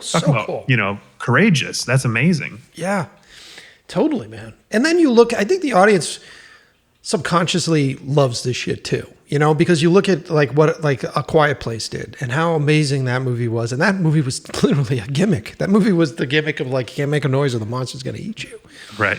I haven't even seen that movie. I will be honest. I need to watch it. It's on my ever-growing list of things to get to, and I have so little time to watch things, sadly, these days. And I know it's and also I sort of have this fear sometimes of, because I know it's this sort of, it's a sound-centric sort of gimmick thing, and don't take any offense. I'm not a huge horror fan. I don't watch a lot of horror myself, so I'm completely offended. So it's just one of those. It's been on my list. I'm like, I know I need to watch it. I should get off my ass and watch it. But it's a great movie. It's great. And the thing more than anything else is I liked how the audience really bought into the gimmick of sound. I thought that was really fascinating. Right. Especially in a time period where people are more concerned about visual effects and it needs to be bigger and better, and then we hit that whole point where it's we need to put as many stars in the screen as possible, and that's what's pulling people in. Sure. I think one of my fears nowadays is that creative sound, people assume that it's using all the speakers all the time and using all the technology, and it's creative sound has nothing to do with the technology. The technology changes every year. Yeah. Some new format will come out, there'll be more speakers, there'll be things done. We have Dolby Atmos, and there's Aural 3D and IMAX 12.0 and TTS Neural X and whatever. I don't remember what they're all called now, but we have all these things. But the danger is, of course, that we equate sort of technology with creativity, and that's just not true. Some of the most creative tracks, they don't rely on the technology at all. They rely on filmmakers collaborating and making decisions and being bold.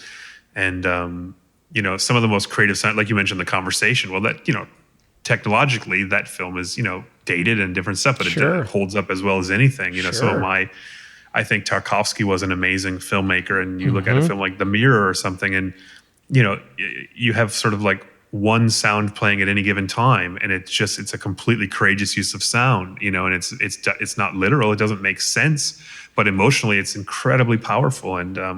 And we need more of that. We need to not let the technology bog us down. That's always my danger with my fear of technology. And whenever I teach sound designers, aspiring sound designers, I try to convince them use plugins and processing and these things as a very last resort. Don't start by going, I'm going to take the sound and then I'm going to send it through a compressor and then a flanger and then a phaser and then an echo and all these things. It's no, creative sound is about thinking about it. It's about recording. It's about experimenting. And then all the technology is designed and useful for troubleshooting, for solving problems, but the technology can't be the creativity, Right. Creativity has to be sort of exist outside of that for me. And so, and I fall into that trap myself. Some new cool plugin comes out, and a plugin's real to know, some an audio processor or something that manipulates the sound in some weird way. And sometimes you need that, it's hard to do some of that. And Star Wars film without processing some of the things. But even in a Star Wars film, we spent as much time as we could recording new sounds. We sent recordists out to record some amazing new electrical stuff and hyperplane boats and in San Diego, and just to get really to record new interesting sounds so that we would have to sort of process them minimally. That's always the goal. Totally. And there's something so exciting because I've been out on the field while you're recording, and it's this interesting. It's like wearing another. It's like that John Carpenter movie, They Live. It's like you put on these different goggles when you put on a set of headphones, and you hear it through a microphone, and the world just is different, and it just feels different. And yeah, and you start to hear it almost on a microscopic level. and you sort of playing in this space. And we've done like I've done binaural recording where you walk around with microphones that are representative of the ears on your head, and listening to that space is so amazing. It's such a beautiful, like if anybody's out there and they're like, I want to get in the film business, and the sound industry is such a wildly creative and experimental. And we didn't really, and especially in like the way sound is sort of becoming a huge component of video games, right? You think about anything now, or virtual reality, sound is incredibly important in virtual reality. We have a lab within the company that does a lot of virtual reality projects, and I've done some work in games and things like that, mostly doing cinematics, but sometimes some gameplay sounds, and some of them, some of that, the experience of playing some of these elaborate games, and I don't have so much time to play games so much, but I've seen some of these things that people are doing, and these whole beautiful videos on YouTube, people walking through the sound of a video game and how well it's used to tell the story and move you from point A to point B and give you the information you need and elicit emotion, all these things. And as the technology allows for these things, the early video games had such limited track space available for sound. I remember I worked on a video game called GoldenEye, which is a pretty cult-like EA video game, and I did a lot of the backgrounds. And the rules were so strict because it was like the PlayStation, whatever it was at the time, had, we could do sort of quad sound loops, but they could only be like 30 seconds long for an entire level. And it would just have to be able to loop around and around and around. So you try to create something that won't get so repetitive. And, it was incredibly limiting, the technology. And so it forced us to be, even that much more creative. But nowadays, you have so much more leeway in what you can do. So, which is pretty exciting, but also, it's not always a great thing to have unlimited sort of freedom. Sometimes those constraints can force creativity in a good way too. Yeah, no, I love it, man. I can sit here and gush all afternoon about how much I love that aspect of filmmaking and storytelling, and it's the closest thing to reading a book, honestly, because when you start to put pictures to a story, you start to put pictures on a screen, which is my favorite thing in the world to do anyways. But when you do that, you're being definitive. You're just saying like, this is what it looks like. This is what the world is like. This is everything that's going on. But if you close your eyes, or if you have a scene where it's happening on a black screen, then your imagination is filling in all those blanks, and you're hunting for the thing that is recognizable to you, and then you start to slowly, like those of you listening, think about that next time. Like when you're watching something, close your eyes and then examine how your brain starts to put those pieces together. And that in itself, that journey is such a... Well, there's some YouTube channels I came across at one point of people who do just that. They watch movies without watching it. They listen to movies on like a good on headphones or on a good, and they don't follow the picture at all. They just listen to the movie, and then they kind of write about the experience. And of course, no better way to sort of understand all the things we've been talking about today than just turn off the picture and then just listen to it and see if the sound can actually still guide you through the story. Listen to what's happening in the sound and realize, where it's sort of pulling on your emotional heartstrings and where it's telling you the sort of story points that you need to know. And it's true, and it's fun if people want to load up the old Toy Story DVD, and there's actually a sound effects only mix on there that Gary Rydstrom made, I believe, that's sort of no dialogue and no music. It's just all of the sound effects work. And, then when you really start to hear that in isolation, you'll really start to get a sense, and knowing that every single thing you're hearing was created and recorded and manipulated and edited and mixed, it's a lot of work, but it can be pretty fun. It's really cool. I mean, and then speaking of YouTube, there was years that I would just I had found, and now they're all over the place, but I had found just a sound effects loop mix that went for like 6 hours of Blade Runner, and that's how I would put myself to sleep. I would just play, so I just in Blade Runner's world, and I would go to sleep in there and try to dream about it. It's really cool shit.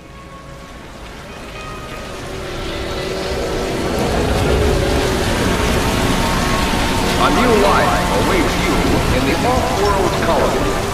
The chance to begin again.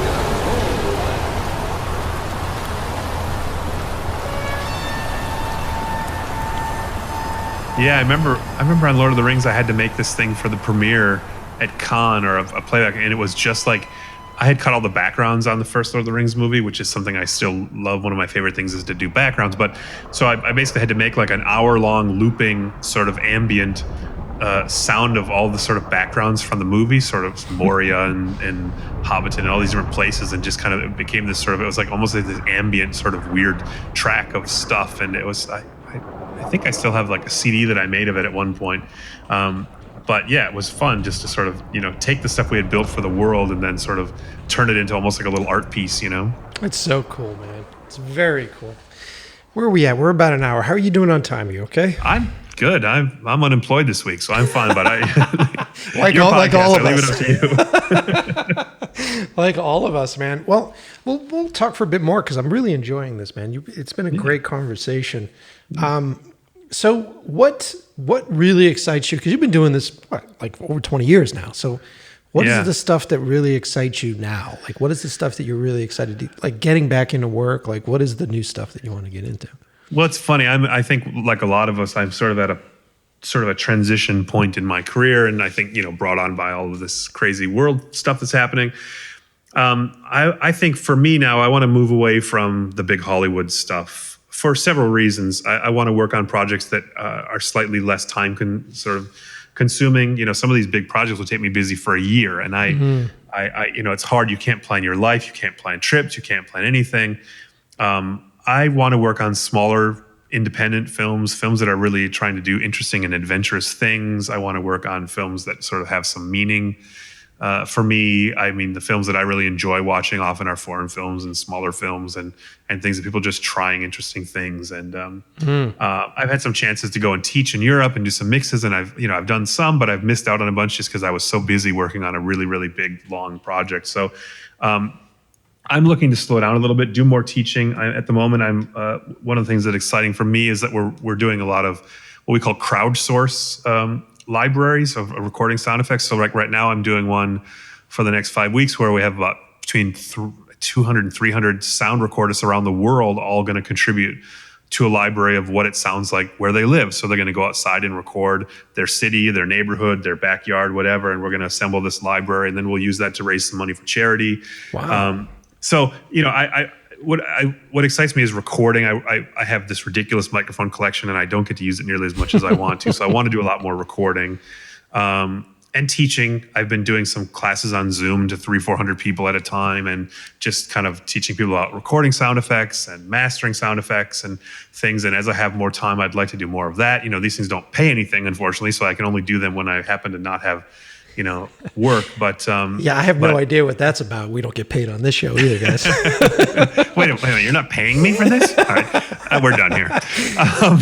See ya. Yeah, so I think it's important. I think it's important to feel like I'm giving back somehow and I think part of the sound community. I think this way that we can come together and try to do something good. I just think in this world, anything we can do to try and, like you and your podcast, just try to give back to people and try to it's so important. It's so important for our own mental health and things. And so I've been doing a lot of that. Teaching. I've been thinking about taking some sort of virtual interns across the winter. I've never done anything like this, but I might try to take sort of, we have a problem of diversity in Hollywood for sure. And, I think we need more representation from various groups. And so I had this thought, maybe I'll try to take some interns of people in those groups that are really interested in this and feel like they have a hard time breaking in and have a hard time getting access. And I don't know, just trying to think of ways to try and do something positive, I guess. And so that excites me more and more. The work, I still enjoy the work, even though after 20 years, I sort of feel quite confident in what I know how to do. Mm-hmm. So, there's always challenges. Every film is a challenge. I don't mean that it's become easier, blasé, but it's just, I sort of feel like I set out what I meant to do for myself. And I don't no longer feel I have anything to prove sort of to myself. And so now I'm looking for new sort of avenues to do. I'd love to do some installation art, sort of. I'd love to work on a more pure sort of a visceral level with sound, and that's cool. Experiment to do some kind of sort of installation. I have some friends who do that, and we talked about collaborating on some things. And I don't know. I want to play. I want to play more is what I want to do. I want to get out and record and just experiment and do that. And, sometimes I feel like on these big films, it's so much problem solving and the time constraints are such that we always do the best job we can. But sometimes I feel I'm lacking that ability to really experiment and to screw around and have fun and do something really unique. Sometimes we have time to do a great job, but we don't have time to really, do that part of it, which I enjoy the most, is just getting to play, go record and collaborate and try stuff. And it makes sense, and it's no surprise that you're feeling this right now. I think a lot of people out there are feeling the same thing right now. I mean, there's nothing like being locked in your house for 6 months to make you feel sort of restless and want to do something differently. And this has been brewing for a while, even before this sort of crisis hit us and stuff. I've been sort of wanting to move away from that. And it doesn't mean I won't go back to it and things. I'm going to have to somehow pay my rent and whatever, like the rest of us. I'll have to find work and things. But I'd like the ability to slow down a little bit and really I need that creative outlet for myself as well. I feel like often I spend 8 or 10 months sort of creatively spent on somebody else's vision, and it doesn't mean my vision isn't in there a little bit, but it's not mine from start to finish. And so I want to do projects like that are sort of mine. I want to really be able to do something completely for myself. And it makes sense. And then it's also that reinvigorating that so many artists, because you'll hear artists hit that point where it seems like you are, where you've gone through and it's like, look, the first hurdle is like, I'd love to get into that industry. And then you get into that industry, and then you've been very lucky and you've worked on such wonderful things to that industry. And now you're at that point where you need to just sort of reinvigorate. And then after you go through the process of doing that, you come out even stronger, and then your path may change. Your path may shift a little bit.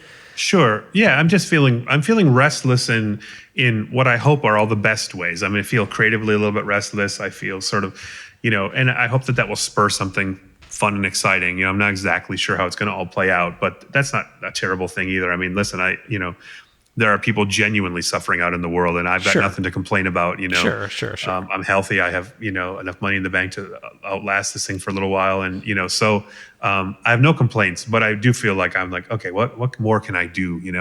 I'm turning 50 next year, and so I'm realizing like, okay, the clock is ticking. I have things I want to do creatively in my life, and so I'm going to have to sort of take some time to do them. I think, I keep putting them off. As you know, as a filmmaker, you can always say, oh, I just do a little more research or a little more writing or whatever. At some point, you just have to, go make a movie, right? If that's what your goal is, go make a movie. If you have no money, you still go make your movie. If, you have more money, then great. If, but.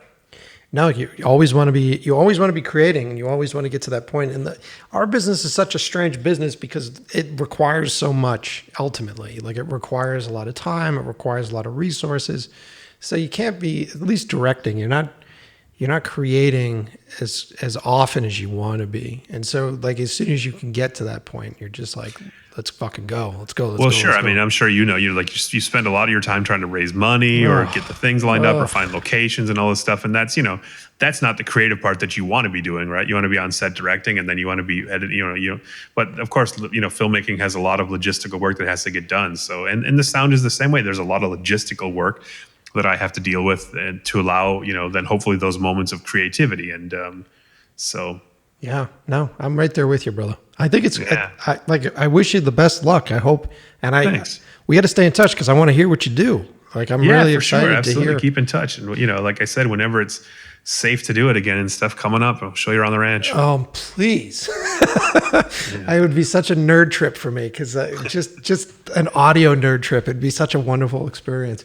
I'll let you ride the land speeder around because, we have those in light. They're all real, it's all real. So, Look, I'm as much of a Star Wars fan as I am. I'm more of a nerd about like just the audio. And a lot of people don't realize the work that has gone through the ranch, like Skywalker Sound, changed the business. Like it became the standard for Hollywood. So the films that go in and out of there, they're not all, at this point, not all Disney movies. There are all sorts of people that come in and out of that space. Oh yeah, I mean, we do. I suppose we have the reputation of doing a lot of big Hollywood type films, but absolutely, we do all kinds of projects, and we do a lot of documentaries in a given year. We do everything, television series, just things like that. So we're a full functioning sound facility. We can do anything from video games to virtual reality to blockbuster features. And so yeah. I will say this though, you can tell when it's gone through there, the way it sounds. Like, you guys are like, you are that pinnacle of sound quality. Where it's well, just we like, try. Yeah, I mean, that's certainly the goal. There's a lot of quality sound people now working around the world and things as well. But so I won't say we have a monopoly on that, but certainly, we have a high bar of expectation we set for ourselves, and our clients expect that. If you're coming to us, I think you expect a certain level of quality to come out of it, and we do our best to deliver that in every project. Yeah, no, it's super cool stuff, man. I think we're hitting that point where I'm going to have to let you go, but no worries. This is the point of the show where I ask the guests to give a little bit of advice to the younger filmmakers that are out there.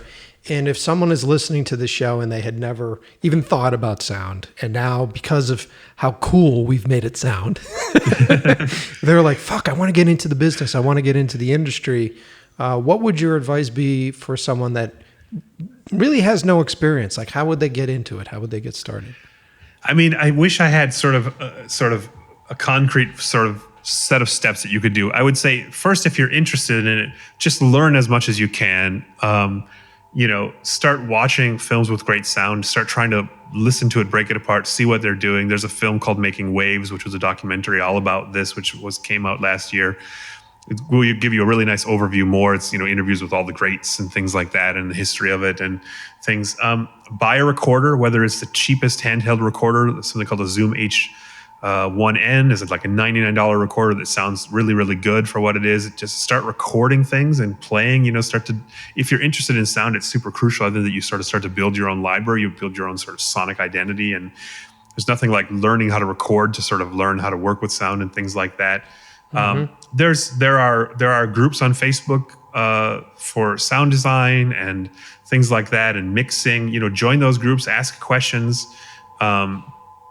There are groups on Slack and Discord, which are these two platforms for sort of forum type things, and reach out to those kind of things, and then find somebody who's willing to mentor you, even if it's just answering questions from now and again, that you have and things like that. And I mean, I always try my best if people contact me to reply to them when I have time and things. But it's not an easy industry. I mean, be aware that if you want to work in this industry, it's tough. There's only a certain number of jobs, and a lot more people want to have them than there usually are jobs available. But don't be discouraged if that's really what you want to do. And the other thing I tell people all the too is, I get emails sometimes from people who are so heartfelt and so genuinely, oh, please, it's my goal, my dream to work at Skywalker Sound. I'll never be happy unless I can work there. And I keep trying to say, listen, we're a company of 75 people, and with a pretty low turnover rate. So don't, great sound work is happening all over the world. It's happening on small films and big films and games and TV. So, aspire to do the best work you know how to do, not aspire to work at a particular company. And also, if you think you want to work in feature films, don't discount that maybe video games is something you should look at. Honestly, I see job postings for video game stuff all the time. I mean, they're actually an industry that sort of puts out, job listings and things. And the film industry is often hired, from within. The nepotism is fairly strong, unfortunately. But video games is an incredibly creative way of using sound and things like that. So just explore every avenue you can, but just start to meet sound people. That's the main thing. Use social media for something good, which is to try to meet people, try to ask questions, try to find people who might be in your area. Like you said, you happen to share a studio space with a sound designer. Find somebody who's willing to let you hang out for a day or two and watch you work and ask some questions and things like that. Film school is always an option. I mean, I went to film school. I'm always sort of torn on it. It's an expensive proposition. And, a lot of the people I went to film school with never ended up finding jobs or working in the film industry. Came out with a lot of debt. Some of us did different things. Film school is sort of the ultimate networking tool, if anything else. But yeah, I mean, just be ambitious, be bold, contact people whose work you really admire and say, hey, I'd love to learn something from you. And, they might say, I'd love to teach you, but I'm just so busy. I don't know what I can do. And they might say, listen, I'll try to help you, and I've been lucky enough to have interned with Gary, and Gary's one of the most generous people I know. And, is very generous when he can be and stuff too. So we have that culture a little bit, I think, up north. But yeah, it's, but just don't get discouraged, because if that's really what you want to do, there will be a way you can work in this industry. It can be a very creative outlet. You can make a decent living in this, just like a lot of places in the film industry, and also the last thing I would say is from the beginning, look after yourself and take care of yourself, because as you know, this industry, and it can eat you up and chew you out and take advantage of you in many ways, shapes, and forms. There are producers, there are the bad producers out there who will be happy to have you work for free for 4 months, under the auspice of giving you a share of the profits that they know are never going to on paper show it, So people have to be careful and look after themselves. Realize when you might have to do an unpaid internship, but realize at what point now you're just basically working for free for somebody, and that's different. If you're going to be an intern somewhere, you ought to demand things in return and say, I'm willing to go get coffees for everybody. In exchange, I want to know this. I want the access to do this. I mean, that's what an internship is supposed to be, is that it's designed for the learning of the person and not just to have like a free runner, and so just tell people, make sure people look after themselves, because it can be a tough industry, as you know.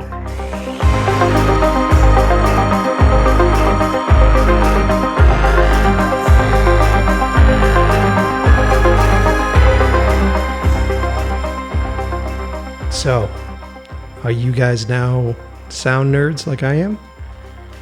Are you guys gonna watch movies the different way now? Are you gonna listen to movies a different way now? Right?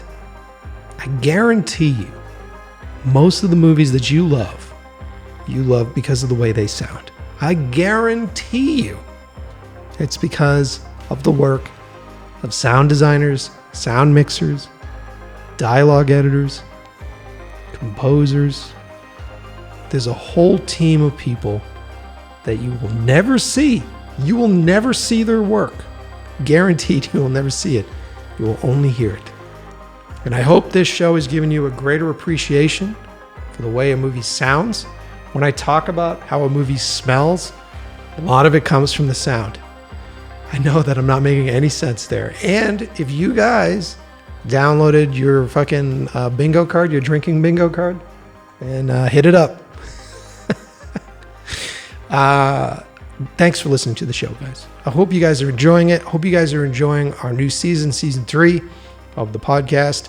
Hope you guys are liking the new graphics, the new music. We're playing a lot of new tracks from Knight Rider 87. We're playing tracks from Code Electro.